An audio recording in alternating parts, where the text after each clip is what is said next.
ನಮಸ್ಕಾರ. ನಾನು CB ರಂಗನಾಥ್. ಪ್ರೀತಿ ಮಕ್ಕಳೇ, ನೀತಿಕತೆ ಸಂಖ್ಯೆ 223. ಇವತ್ತಿನ ಕತೆ ಸಾಂಗ್ಯ ಬಾಳ್ಯ. ಇದು ನಡೆದ ಘಟನೆಯನ್ನು ಆಧರಿಸಿರುವಂಥ ಬಯಲು ನಾಟಕ ಇದೆ, ನಾಟಕ ಆಗಿದೆ. ತುಂಬ ಜನಪ್ರಿಯತೆ ಗಳಿಸಿರುವ ಉತ್ತರ ಕರ್ನಾಟಕದಲ್ಲಿ ನಡೆದ ಘಟನೆ ನಾಟಕ ರೂಪ ತಾಳಿತ್ತು. ಈಗ 30 ವರ್ಷದ ಕೆಳಗೆ ಸುಂದರ ಕೃಷ್ಣರ ನಿರ್ದೇಶನದಲ್ಲಿ ಸಿನಿಮಾ ಸಹಿತ ಆಗಿ ಬಂದಿದೆ. ಇದನ್ನೇ ಈ ಕತೆ ರೂಪದಲ್ಲಿ ನಿಮಗೆ ಹೇಳ್ತಾ ಇರೋದು. ಸಾಂಗ್ಯ ಸಂಗಣ್ಣ ತರುಣ, ಶ್ರೀಮಂತ, ಮಹಾರಸಿಕ, ನೋಡ್ಲಿಕ್ಕೆ ಸುಂದರ, ಒಳ್ಳೆ ಬಲಿಷ್ಠ ಆಳು. ಈತನಿಗೆ ಮದುವೆ ಆಗಿಲ್ಲ, ಬೇಕಾದಷ್ಟು ಆಸ್ತಿ ಇದೆ. ಈತ ಬಹಳ ಒಳ್ಳೆಯವನೇ. ಆದರೆ ಸ್ವಲ್ಪ ಈ ಹೆಣ್ಣು ಮಕ್ಕಳು ಸೌಂದರ್ಯ ಅಂದರೆ ರಸಿಕತೆ ಇತ್ತಲ್ಲ, ಊಟ ತಿಂಡಿ ಹೆಣ್ಣು ಅಂದರೆ ಬಹಳ ಆಸಕ್ತಿ ಇವನಿಗೆ. ಮದುವೆ ಆಗಿಲ್ಲ. ಇವನಿಗೆ ಬಾಲ್ಯದ ಗೆಳೆಯ ಯಾರಪ್ಪ ಅಂದರೆ ಬಾಳ್ಯ ಅಥವಾ ಬಾಳೇಶ. ಈಗ ಬಹಳ ದಿನ ಭೇಟಿಯಾಗಿರಲಿಲ್ಲ, ಇದಕ್ಕಿದಕ್ಕೆ ಒಂದಿನ ಭೇಟಿಯಾಗಿಬಿಟ್ರು. ಅಯ್ಯೋ ಸಾಂಗ್ಯ ಬಾಳ್ಯ ಅಂತಿಬ್ಬರು ಬಾಯಿ ತಪ್ಪಿಕೊಂಡ್ರು, ಕಣ್ಣೀರು ಹಾಕಿದ್ರು, ಹಳೆದೆಲ್ಲ ನೆನೆಸ್ಕೊಂಡ್ರು. ಎಲ್ಲಿದೆಯೋ ಅಂತ ಪಕ್ಕದವ್ರು ಅಯ್ಯೋ ಇಲ್ಲೇ ಇದೆಯೇನೋ ಒಬ್ರಿಗೊಬ್ರು ಬೈಕೊಂಡ್ರು. ಶ್ರೀಮಂತ ಬಡವ ಅನ್ನೋ ಅಂತರವೇ ಇಲ್ಲ ಸ್ನೇಹಕ್ಕೆ. ಬಾ ಮನೆಗೆ ಕರ್ಕೊಂಡು ಹೋದ, ಏನು ಊಟ ಏನು ತಿಂಡಿ ಏನು ಉಪಚಾರ ಮಾಡಿದ್ರು ಕಮ್ಮಿ. ಇವನು ಹಳೆ ಬಟ್ಟೆ ನೋಡಿ ಅಂಗಡಿ ಕರ್ಕೊಂಡು ಹೋಗಿ ತನ್ನ ಹತ್ರ ಇದ್ದಂಥದ್ದು ಎಲ್ಲ ಬಟ್ಟೆಗಳು ಹೊಲಿಸ್ಕೊಟ್ಟು ಬಿಟ್ಟ. ಇವನ ಪ್ರೀತಿಗೆ ಇವನು ಕೊಟ್ಟು ಬಿದ್ದು ಬಿಟ್ಟ. ಊರಿಗೆ ಹೋಗೋದು ಬರೋದು, ಇವ್ರ ಜೊತೆಗಿರೋದು ಆಗಿ. ಹೀಗಿರಬೇಕಾದ್ರೆ ಇಬ್ಬರು ಒಳ್ಳೆ ಸ್ನೇಹಿತರಾಗಿದ್ದಾರೆ. ಒಂದಿನ ನಮ್ಮ ಸಾಂಗ್ಯ ಊರ ಮುಂದಿನ ಕಟ್ಟೆ ಮೇಲೆ ಕೂತು ಸ್ನೇಹಿತರ ಜೊತೆ ಹರಟೆ ಹೊಡಿತಿರ್ಬೇಕಾದ್ರೆ ಒಬ್ಬ ಹೆಣ್ಣು ಮಗಳು ಮಹಾಸುಂದರಿ, ಅವನು ನೋಡೇ ಇರಲಿಲ್ಲ. ಯಾರಿದು ಇಷ್ಟು ಸುಂದರಿ? ಅವಳು ದೇವಸ್ಥಾನಕ್ಕೆ ಹೊರಟಿದ್ದಾಳೆ, ಕೈಯಲ್ಲಿ ಹಣ್ಣು ಕಾಯಿ ಇಟ್ಕೊಂಡು. ಬೇಕಾಗಬಿಟ್ಟು ಇಂಥ ಸುಂದರಿ ನೋಡೇ ಇಲ್ಲ ಅಂತ. ಆದರೆ ಅವಳಲ್ಲಿ ಪ್ರೀತಿ ಹುಟ್ಟಿಬಿಡ್ತು. ಅವಳು ಯಾರು ಏನು ಹೆಸರು ಕುಲ ಗೋತ್ರ ಗೊತ್ತಿಲ್ಲ, ಮದುವೆ ಆಗಿದ್ದಾಳೆ ಎಲ್ಲೋ ಗೊತ್ತಿಲ್ಲ. ಆದರೆ ಅವಳಿಲ್ಲದೆ ಬದುಕಲ್ಲ ಅಂತೇಳಿ ವಿಲಿ ಒದ್ದಾಡ್ತಿದ್ದ. ಆಗ ಅದನ್ನು ತನ್ನ ಅಂತರಂಗದ ವಿಷಯವನ್ನು ಗೆಳೆಯನಿಗೆ ಹೇಳ್ಕೊಂಡ ಬಾಳ್ಯ, ನೋಡು ಎಂಥ ಸುಂದರಿ, ಆಕೆ ಕಣ್ಣಿಗೆ ಬಿದ್ದಲು ಅಂದ. ಎಲ್ಲಿ ದೇವಸ್ಥಾನದಿಂದ ಬರಬೇಕಾದ್ರೆ ಅವಳನ್ನು ಬಾಳ್ಯನು ನೋಡ್ದ. ಇಷ್ಟೇ ತಾನೇ, ಇವಳು ವಿಷಯ ಎಲ್ಲ ನಾನು ತಿಳ್ಕೊಂಬರ್ತೀನಪ್ಪ, ನೀನೇನು ಯೋಚನೆ ಮಾಡಬೇಡ ಅಂತ ಹೋದ. ಸಾಯಂಕಾಲದ ಜೊತೆಗೆ ಅವಳು ವಿಷಯ ಎಲ್ಲ ಬಂದು ಹೇಳ್ದ. ಆಕೆ ಬೇರೆ ಯಾರು ಅಲ್ಲ, ನಿಮ್ಮೂರ್ನಾಗಿದ್ದಾನಲ್ಲಪ್ಪ ಈರಣ್ಣ ಅಂದರೆ ವೀರಭದ್ರ ಮುತ್ತಿನ ವ್ಯಾಪಾರಿ, ಅವನ ಹೆಂಡತಿ, ಮದುವೆ ಆಗಿರೋ ಗಂಡನಿರುವ ಗರತಿ, ಮಹಾಪತಿವ್ರತೆ. ನೀನು ಅವಳನ್ನು ಕೆಟ್ಟ ಕಣ್ಣಿಂದ ನೋಡಬೇಡ, ಅವಳು ನಿನಗೆ ದಕ್ಕಲ್ಲ. ಇದು ಮಹಾಪಾಪ, ಮಾಡಬೇಡ.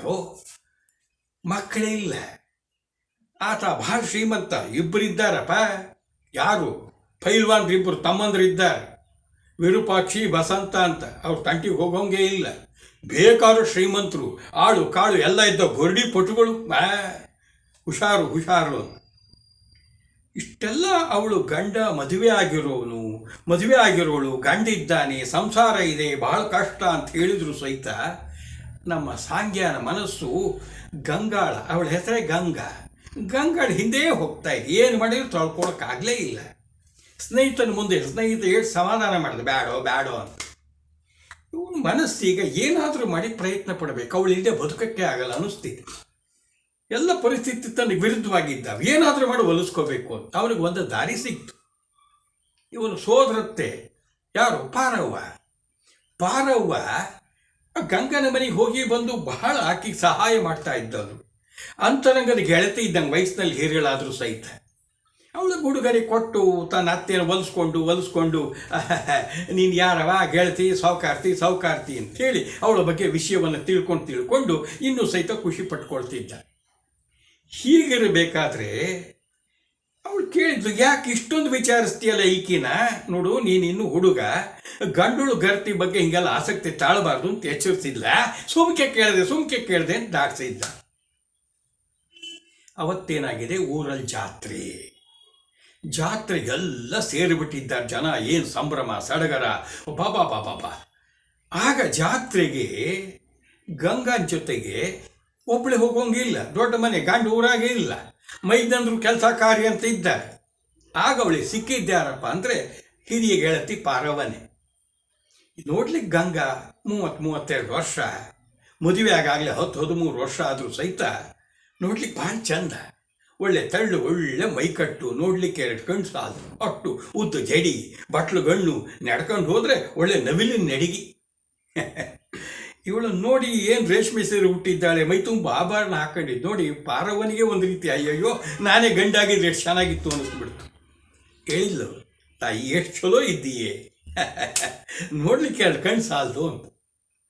ಏನು ಮಾಡಲಿ ಗಂಗವ್ವ, ಪಾರವ್ವ, ನನಗೆ ಬೇಕಾದಷ್ಟು ಶಿವ ಸಂಪತ್ತು ಕೊಟ್ಟ, ಒಳ್ಳೆ ಗಂಡನ ಕೊಟ್ಟ, ಎಲ್ಲ ಐಶ್ವರ್ಯ ಇದೆ, ಆದ್ರೆ ಏನು ಉಪಯೋಗ, ಯಾಕವ್ವ ಏನಾಯ್ತು? ಅಲ್ಲ, ಇದನ್ನೆಲ್ಲ ಅನುಭವಿಸ್ಲಿಕ್ಕೆ ನಾನು ಹೊಟ್ಟೆಗೆ ಒಬ್ಬ ಮಗನ ಕೊಡಲಿಲ್ಲ ಶಿವ, ಅದೊಂದೇ ಕೊರಗು ನೋಡ್ಕೊಂಡು ನೀರು ಹಾಕ್ಕೊಂಡ್ರು. ಯೋಚನೆ ಮಾಡಬೇಡವ, ಶಿವ ಕೈ ಬಿಡೋದಿಲ್ಲ, ನಿನ್ನ ಆಸೆ ಈಡೇರುತ್ತೆ, ಇವತ್ತಲ್ಲ ನಾಳೆ ಮಕ್ಕಳಾಗ್ತಾವೆ, ನಡಿ ಹೋಗೋಣ, ಹೆಂಗು ಅಲ್ಲಿ ಹರಕೆ ಹೊತ್ಕೊ ಅಂತೇಳಿ ಜಾತ್ರೆಗೆ ಹೊಂಟಬೇಕು. ಜಾತ್ರೆಗೆ ಬರ್ತಾ ಇದ್ದಾರೆ, ನಮಗೆ ಕೂತೇ ಇದ್ದಾನೆ ಕಾಯ್ಕೊಂಡು, ಬರ್ತಾಳೆ ಅಂತೇಳಿ. ಯಾರು ಸಾಂಗ್ಯ ಅತ್ತಿ ಜೊತೆಗೆ ಬರೋದು ನೋಡಿ ಭಾಳ ಸಂತೋಷ ಆಗಿಬಿಡ್ತು. ಅದೇ ಚೆನ್ನಾಗಿದೆಯಾ ಅಂತೇಳಿ ಮಾತಾಡ್ಸೋಂಗೆ ಮಾಡಿ ಬೇಕಂತೇನೆ ಆದಷ್ಟು ಹೊತ್ತು ನಿಲ್ಲಿಸ್ಕೊಂಡು ಗಂಗಳನ್ನು ಕಣ್ತುಂಬ ನೋಡಬೇಕು ಅಂತ. ಇವಳು ಗಂಡೊಳು ಗರ್ತಿ, ಇವಳು ಸೋದರಳಿ, ಅದು ನನಗೇನು ಅಂತೇಳಿ ಅವನ ಕಡೆ ನೋಡ್ಲಿಕ್ಕೆ ಹೋಗಲೇ ಇಲ್ಲ, ಸುಮ್ಮನೆ ಇದ್ದ ಬಿಟ್ಲು. ಇವನು ನಡಿಯವ್ವ ಹೋಗೋಣ ಅಂದ್ಕೊಂಡು ಇವನು ಮಾತಾಡ್ತಾನೆ ಇದ್ದಾನೆ. ಅಂತೂ ಬರ್ತೀವಪ್ಪ ಅಂತೇಳಿ ಹೊಂಟುಬಿಟ್ರು. ಬೆಟ್ಟ ಹತ್ಕೊಂಡು ಹೋಗ್ತಿದ್ದಾರೆ. ಬೆಟ್ಟದ ಮೇಲಿನ ದೇವಸ್ಥಾನ. ಪಾರವಂಗೆ ವಯಸ್ಸಾಗಿದೆ, ನಾನು ಇಲ್ಲಿ ಕೂತ್ಕೊಳ್ತೀನವ, ನೀನು ಹೋಗವ, ನಿಧಾನಕ್ಕೆ ನಾನು ಬರ್ತೀನಿ, ನೀನು ಹೋಗು ಅಂತೇಳಿ ಕಳಿಸಿದ್ಲು. ಇವಳು ಇನ್ನು ಸಣ್ಣ ವಯಸ್ಸು, ಗಟ್ಟಿಮುಟ್ಟ ದೇಹ, ಸೀದ ಹೋದ್ಲು. ದೇವಸ್ಥಾನದಲ್ಲಿ ಹಣ್ಣುಕಾಯಿ ಮಾಡಿಸ್ಕೊಂಡ್ಲು, ಪ್ರದಕ್ಷಿಣೆ ಹಾಕಿದ್ಲು. ಹೊರಗಡೆ ಬಂದು ಒಂದು ಕಲ್ಲು ಬಂಡ ಮೇಲೆ ಕೂತಿದ್ದಾಳೆ. ತಂಗಾದ ಗಾಳಿ, ತಂಪಾದ ಗಾಳಿ, ಹಸಿರು ದೃಶ್ಯ ನೋಡಿದ್ಲು, ಮೈ ಮರೆತು ಬಿಟ್ರು. ಸಾಂಗ್ಯ ಬೆಂದು ಹತ್ಕೊಂಡೇ ಬಂದಿದ್ದ. ಇವಳು ಏನು ಮಾಡಿದರೂ ಗಂಡನಿರುವಂಥ ಗರತಿ ನನಗೆ ವಶಳಾಗೋದಿಲ್ಲ, ನಾನು ಏನಾದರೂ ಬೀಳಿಸ್ಕೊಳ್ಳಿಕ್ಕೆ ಉಪಾಯ ಮಾಡಬೇಕು ಅಂತ ಒಂದು ಉಪಾಯ ಮಾಡಿಕೊಂಡಿದ್ದಾನೆ. ಅವಳು ಪ್ರಕೃತಿ ಸೌಂದರ್ಯ ನೋಡು ಮೈ ಮರ್ತಾ ಹಿಂದ್ಗಡೆಯಿಂದ ಒಂದು ಕುಡಿಸಿಕೆ ಸರವನ್ನು ಕಳ್ಚಿ ತನ್ನ ಜೇಬಲ್ಲಿ ಇಟ್ಕೊಂಡು ಹೋಗೇ ಬಿಟ್ಟು. ಇವಳು ಇಲ್ಲಿಗೆ ಹೊತ್ಕೊಂಡು ನಿಧಾನಕ್ಕೆ ಪಾರೋ ಬಂದ್ಲು. ಏನವ ಗಂಗವ್ವ, ಇಲ್ಲೇ ಕೂತಿ ನಡಿ ಹೋಗೋಣ ಅಂತ ಇಬ್ಬರು ಹೊರಡ್ತಾರೆ. ನೋಡ್ತಾಳೆ, ಗಂಗನ ಕೊರಳಲ್ಲಿರೋ ಬಂಗಾರ ಸರ ಇಲ್ಲ. ಗಾಬರಿ ಆಗ್ಬಿಟ್ಟು.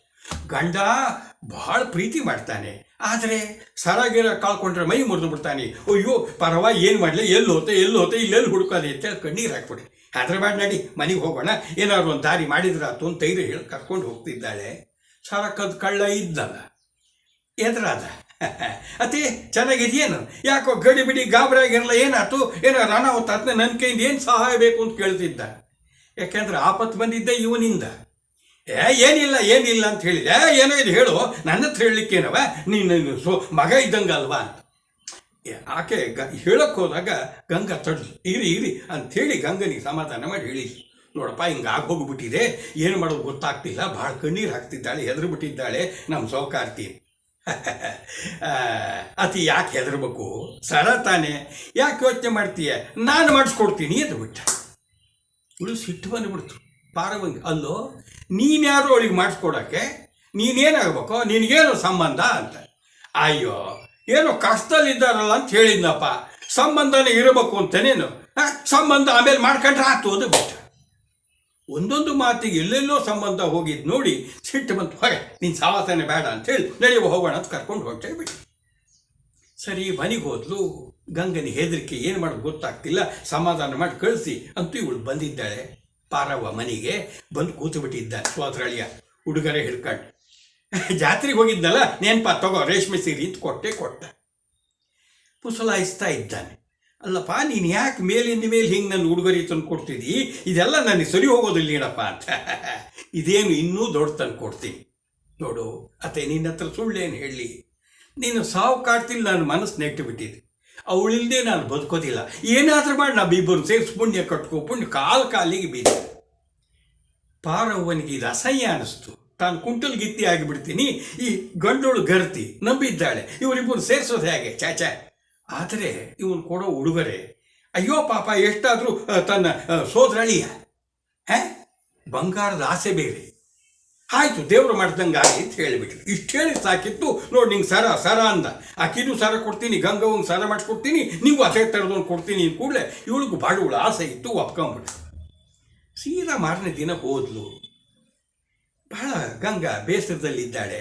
ಹೆದರ ಬೇಡವಾ, ಒಂದು ಸರ ಎಲ್ಲಿಂದ್ರೂ ಮಾಡಿ ತಂದ್ರೆ ಆಯ್ತು, ಅದಕ್ಕೆ ಯಾಕೆ ಯೋಚನೆ ಮಾಡ್ತಿದ್ಯಾ, ಯಾರವ ಕೊಡ್ತಾರೆ, ಎಲ್ಲಿಂದ ತರಲಿ, ನನಗೆ ದುಡ್ಡು ಕಾಸು ಎಲ್ಲ ಗೊತ್ತೇ ಇಲ್ಲ, ಮನೆ ಇಷ್ಟೇ ನೋಡ್ಕೊಂಡಿರೋದು, ಗಂಡಂಗೆ ಏನು ಹೇಳಿ ಅಂತ. ನೋಡು, ಇದಕ್ಕೊಂದು ಪರಿಹಾರ, ನೀ ಧೈರ್ಯ ಮಾಡಬೇಕು. ಏನು ಮಾಡಬೇಕು ನೋಡು, ತಂದು ಕೊಡ್ಲಿಕ್ಕೆ ಒಬ್ಬ ವ್ಯಕ್ತಿ ಇದ್ದಾನೆ, ಸರ ತಂದು ಕೊಡ್ತಾನೆ, ಏನನ್ನು ತಗೋ. ಆಮೇಲೆ ಏನು ಅವನಿಗೂ ನಮ್ಮದೊಂದು ಪ್ರತಿಯಾಗಿ ಹೆಂಗೆ ತೀರ್ಸೋದು? ಅಯ್ಯ, ಅದಕ್ಕೆ ಯಾಕೆ ಹೇಳ್ತೀನಿ ಕೇಳು, ನೀ ಧೈರ್ಯ ಮತ್ತು ಕೋಪ ಮಾಡ್ಕೋಬೇಡ. ಏನು ನೋಡು, ಹುಡುಗ ನಮ್ಮ ಸೋದರಳಿಯ ಸಾಂಗ್ಯ ಸರ ಮಾಡಿಸ್ಕೊಡ್ತೀನಿ, ಪಾಪ ಅವನಿಗೆ ಶ್ರೀಮಂತಿಕೆ ಕೊಡ್ತಾನೆ ಇಟ್ಗ. ನೋಡು, ಇನ್ನೊಂದು ಹೇಳ್ತೀನಿ, ನೀನು ಮಕ್ಕಳಿಲ್ಲ ಅಂತ ಒದ್ದಾಡ್ತಾ ಇದ್ದೀಯ, ಒಳ್ಳೆ ಅವಕಾಶ. ನಿನ್ನ ಗಂಡನ ಪ್ರೀತಿ ಕಂಡೇ ಇಲ್ಲ ನೀನು, ನನಗೆ ಗೊತ್ತು. ಆದರೆ ಇವೆಲ್ಲ ಹೇಳೋದು ಸಮಾಜ ದೃಷ್ಟಿಯಲ್ಲಿ ತಪ್ಪಾಗತ್ತೆ. ನನ್ನ ಹೃದಯ ಅರ್ಥ ಮಾಡ್ಕೊಂಡು ಹೇಳ್ತಿದ್ದೀನಿ. ಇವನ ಬಂದಿದ್ದಾನೆ ಹುಡುಗ, ಅವನ ಸ್ನೇಹ ಬೆಳೆಸು. ಅವನಿಗೆ ಬೇಕಾಗಿದ್ದು ನೀನು ಕೊಡು, ನಿನಗೆ ಬೇಕಾಗಿದ್ದು ಅವನು ಕೊಡ್ತಾನೆ. ಹೃದಯ ತಂಪಾಗತ್ತೆ, ನಿನ್ನ ಹೊಟ್ಟೆಲ್ಲಿ ಒಂದು ಕಂದ ಹುಟ್ಟತ್ತೆ, ನಿನ್ನ ಬದುಕಿನ ಎಲ್ಲ ಕೊರತೆ ಈಡೇರುತ್ತೆ ಅಂದ ಕೂಡಲೇ ಇವಳಿಗೆ ಸಿಟ್ಟು ಬಂತು. ಪರವ ಬೇರೆಯವರಾಗಿದ್ರು ನಾನು ಹಂಗೆ ಮಾಡ್ತೀನಿ, ಹಿಂಗೆ ಸಿಟ್ಟು ಮಾಡಿದ್ವಿ, ಯೋಚನೆ ಮಾಡವ ಅಂತ ಹೇಳಿದಾಗ ಇವಳು ಹೊರಗೆ ಕೂತು ಬಿಟ್ಲು. ಗಂಗಾ ಯೋಚನೆ ಮಾಡಿದ್ಲು. ಇದುವರೆಗೂ ಗಟ್ಟಿಯಾಗಿ ತೀರ್ಮಾನ, ಗಂಡನಲ್ಲದೆ ಪರಪುರುಷನ ಕಡೆಗೆ ನೋಡಬಾರ್ದು ಅಂದಿದ್ದು ಸಡ್ಲ ಆಯಿತು. ಕಾರಣ ಸಂತಾನ ಇಲ್ಲ, ಮಗುವಿನ ಕಾರಣ.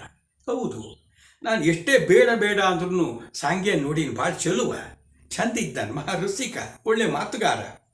ಯಾಕೆ ಇದಕ್ಕೆಲ್ಲ ಯೋಚನೆ ಮಾಡಬಾರ್ದು? ಒಂದು ಸಮಸ್ಯೆ ಸರ ಸಿಗತ್ತೆ, ಗಂಡನಿಗೆ ಉತ್ತರ ಹೇಳೋದು ಪೀಡಿತು. ಇನ್ನೊಂದು, ಅವನ ಸ್ನೇಹ ಸಿಕ್ಕರೆ ಇದುವರೆಗೂ ಕಾಣದೇ ಇರೋ ಸುಖ ಕಾಣ್ತೀನಿ.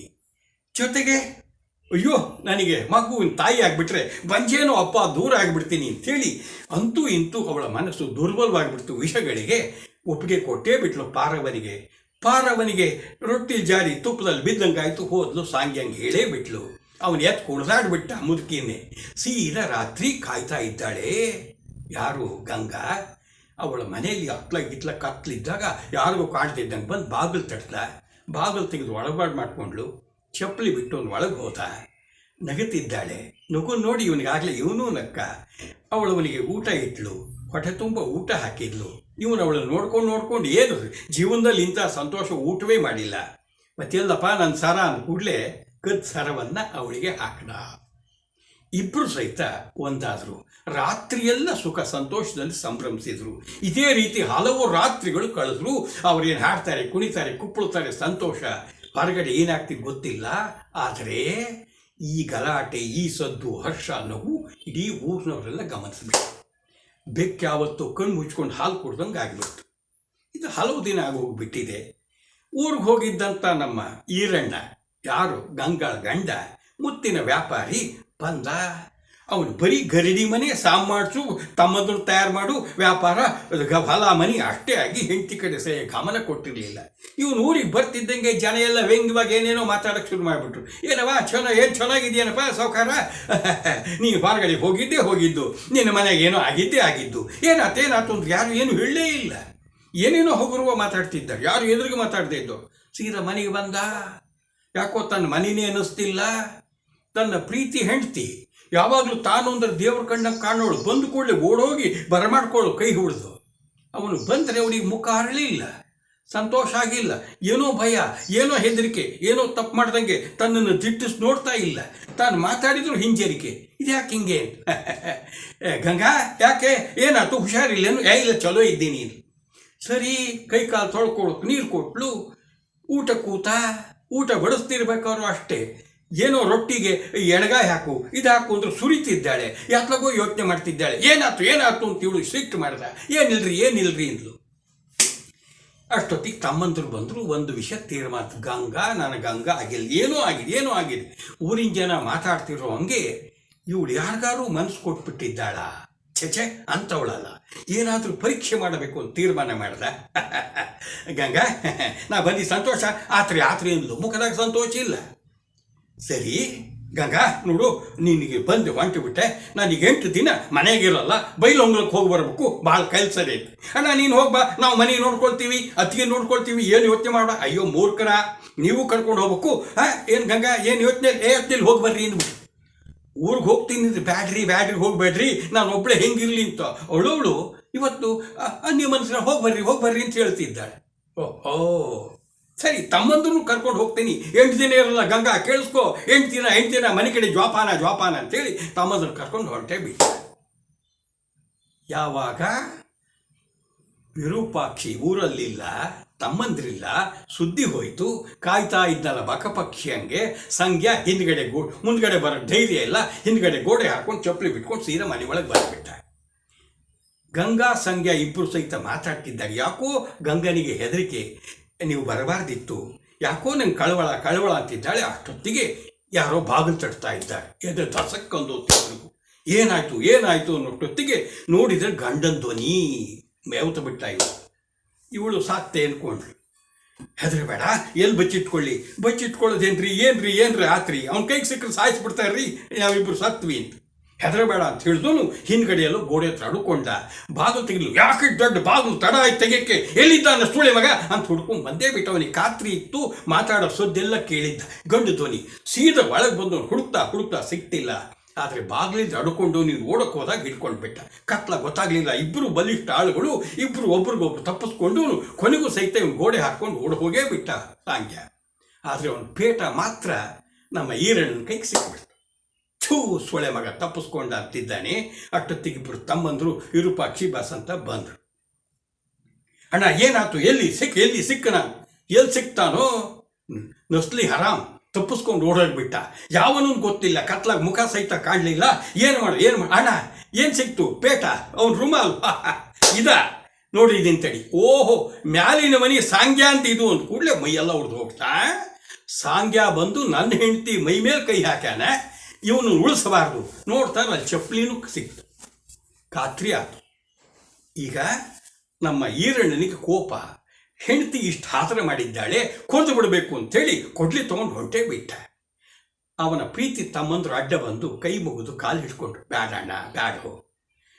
ಈಗ 10-12 ವರ್ಷದೊಳಗೆ ಅತ್ತಿಗೆ ನಮ್ಮ ಮನೆಗೆ ಬಂದಾಗ ನಾವಿನ್ನೂ ಹುಡುಗರು, ತಾಯಿ ಥರ ನಮ್ಮನ್ನು ಸಾಕಿ ಸಲವಾಡಿ ಪ್ರೀತಿ ಕೊಟ್ಟಾಳು, ಬೇಡ ದಯವಿಟ್ಟು ನಾವು ಕೈ ಮುಗಿತೀವಿ, ಅತ್ತಿಗಿನ ಮಾತ್ರ ಕೊಲ್ಬೇಡ ಅಣ್ಣ ಅಂತಾಗ ಕೊಡ್ಲಿ ಕೆಳಗಿಳಿಸ್ಬಿಟ್ಟ ಅನ್ನಿಸ್ತು.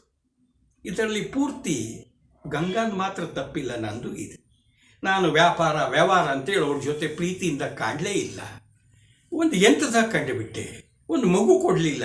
ಹಾಗಾಗಿ ಅವಳು ತಪ್ಪು ಮಾಡಿರ್ಬೋದು. ನನ್ನ ತಮ್ಮಂದ್ರು ಮಕ್ಕಳಲ್ಲಿ ನೋಡ್ಕೊಂಡಿದ್ದ, ಇರಲಿ ನೋಡ ಕ್ಷಮಿಸಿದ್ದೀನಿ, ಆದರೆ ಮನೇಲಿರಬಾರ್ದು. ಅವಳು ತಗೊಂಡೋಗಿ ತವ್ರ ಮನೆಗೆ ಬಿಟ್ಟು ಬಂದುಬಿಡ್ರಿ ಅಂತ ಕೂಡಲೇ ತವ್ರ ಮನೆಗೆ ಬಿಟ್ಟು ಬಂದರು. ಈಗ ಯೋಜನೆ ಸಿದ್ಧ ಆಯಿತು. ಆ ಸೂಳೆ ಮಗ ಯಾವ ಕಾರಣಕ್ಕೂ ಸಾಂಗ್ಯ ಬದುಕಬಾರ್ದು, ಅವನು ಕೊಲ್ಲಬೇಕು, ಏನು ದಾರಿ ಅಂದಾಗ ಇದರಲ್ಲಿ ಹೆಂಗೆ ಧೈರ್ಯ ಬಂತು ಅವನಿಗೆ? ಇವರಿಬ್ಬರಿಗೂ ನಂಟಸ್ತಾನೆ ಹೆಂಗೆ ಬೆಳೀತು? ಯಾರ ಕಾರಣ? ಈ ಪರವ ಏನೋರು ಕಾರಣ ಇರ್ಬೋದು. ಹುಡುಕಿದ್ರು, ಹೌದು ಅವ್ರು ಸೋದರಳಿಯ. ಆಯಿತು, ಇನ್ಯಾರು ಅಂದಾಗ ಇವ್ರು ತಮ್ಮಂದು ಹೇಳಿದರು, ನೋಡು ಸಾಂಗ್ಯನ ಹಿಡಿಯೋ ಕಾರಣ ಅವನ ಗೆಳೆಯ ಇದ್ದಾನೆ ಬಾಳ್ಯ, ನಾವು ಅವನು ಹಿಡ್ಕೊಂಡು ಬರ್ತೀವಿ, ಸಾಂಗ್ಯನ ಮುಗಿಸೋಣ. ಸಾಂಗ್ಯ ಸತ್ನೋಕೊಂಡು ಓಡೋಗೆಲ್ಲೋ ಕಾಡಿನಾಗ ಅಡ್ಕೊಂಬಿಟ್ಟಿದ್ದಾನೆ. ತೋರ ಮನೆಗೆ ಹೋಗಿದ್ದಾಳೆ ಇವಳು ಗಂಗಾ. ಅಲ್ಲಿ ಪಾರವ್ವ ಜೊತೆ ಹೋದರೂ ಸಹಿತ ದೂರ ಮಾತಾಡ್ಲಿಕ್ಕೆ ಇಷ್ಟಪಡಲೇ ಇಲ್ಲ, ಕಳಿಸ್ಬಿಟ್ಲು.